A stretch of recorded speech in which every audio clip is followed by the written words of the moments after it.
दोस्तों, पश्चिम बंगाल में एसआईआर के नतीजे सामने आने लगे हैं और अभी तक फर्स्ट फेज का जो रिजल्ट सामने आया है उसमें 58 लाख वोट कट चुके हैं। जी हां, आपने सही सुना, एसआईआर में फर्जी वोट अभी तक 58 लाख ऐसे पाए गए हैं जिनमें पिता का नाम सस्पेक्टेड है और ऐसे वोटों को चुनाव आयोग ने काटा है।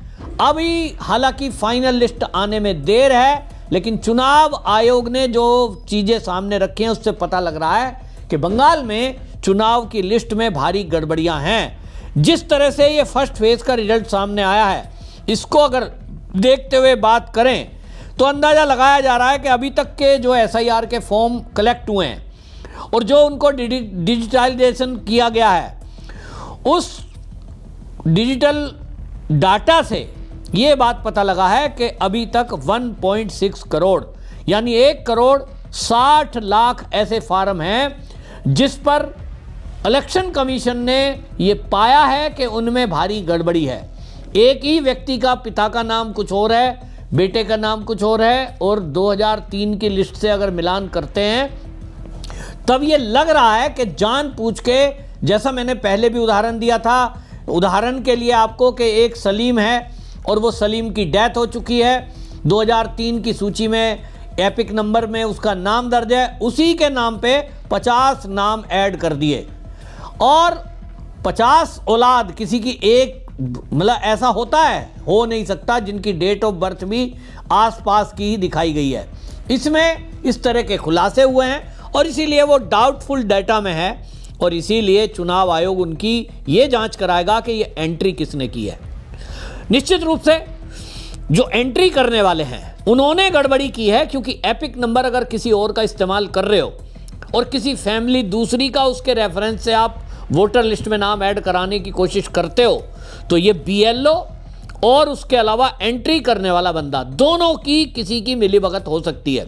तो चुनाव आयोग उन फॉर्मों को चेक कर रहा है जो एसआईआर के लिए आए हैं, उससे यह पता लगेगा कि फॉर्म में जो एपिक नंबर है क्या वो लिखा हुआ था या डाटा एंट्री वाले ने एपिक नंबर का यूज करते हुए फर्जी वोटर बनाए हैं। तो ये जो डाटा आए हैं इन सबको लेकर चुनाव आयोग काफ़ी सख्त है, लेकिन ममता बनर्जी के तो होश उड़े हुए हैं।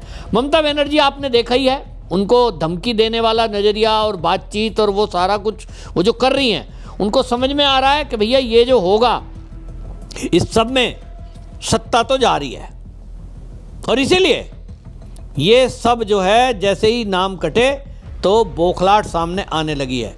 अब इस सब में अब आप सोचिए, ममता के भवानीपुर से जो खबर आ रही है, भवानीपुर जहाँ से वो विधायक बनी, 44,000 नाम डिलीट हुए हैं।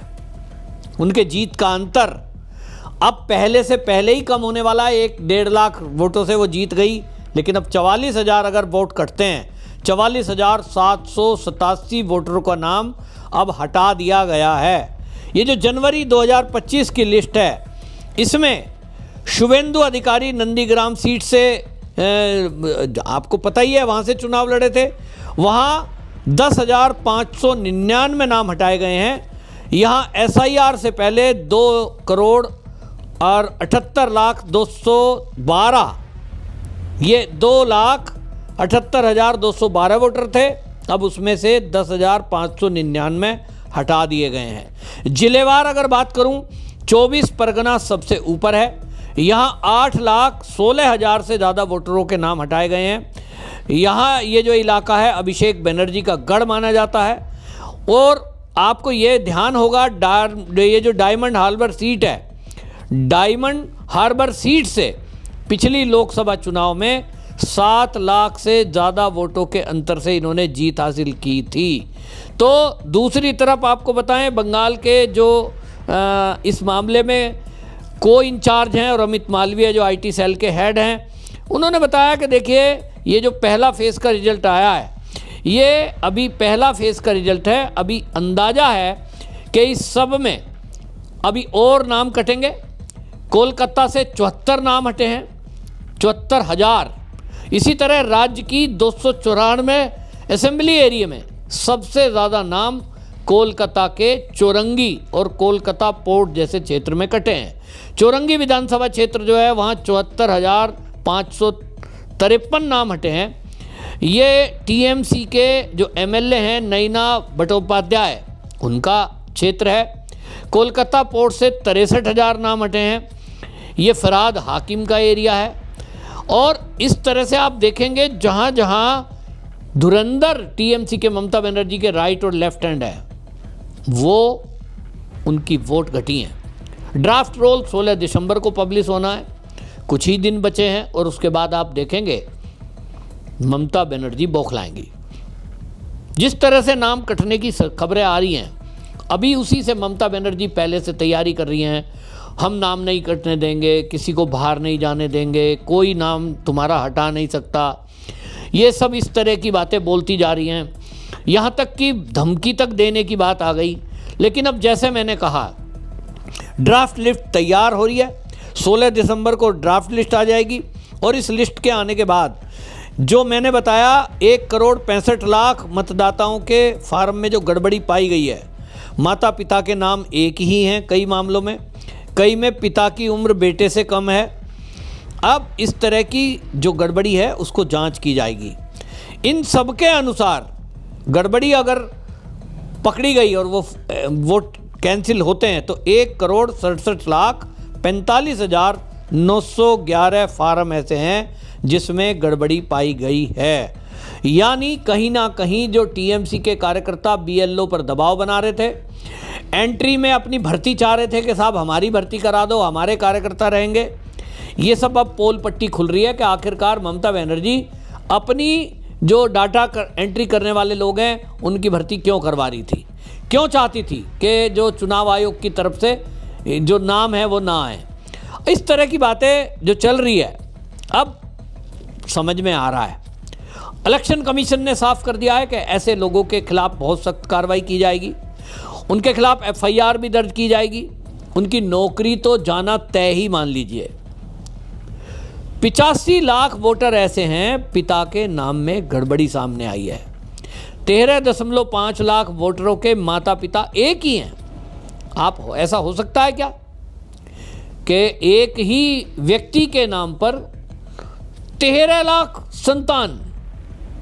आप सोचो 11,95,000 वोटर 15 साल से कम की उम्र में पिता बन गए। ऐसा तो संभव ही नहीं है। मतलब लगभग 12 लाख हो गए।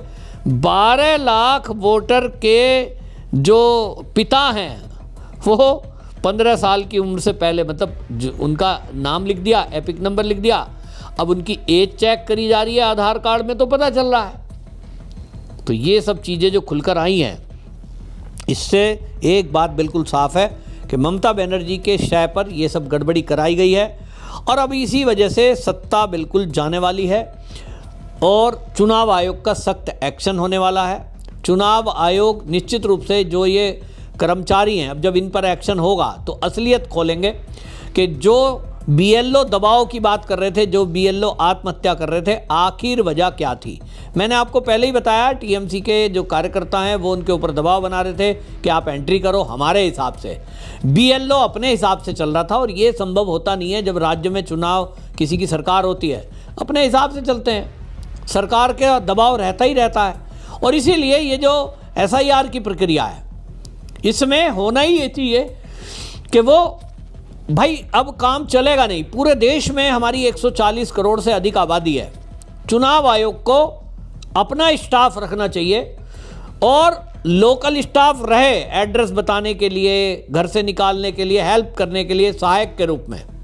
लेकिन रियल में कि जो चुनाव आयोग है उसका स्टाफ इस काम को करे, एंट्री का काम हो चाहे फॉर्म फिल करने का काम हो, वरना तो राज्य की सरकारों के दबाव में ये गड़बड़ियां होती रहेंगी।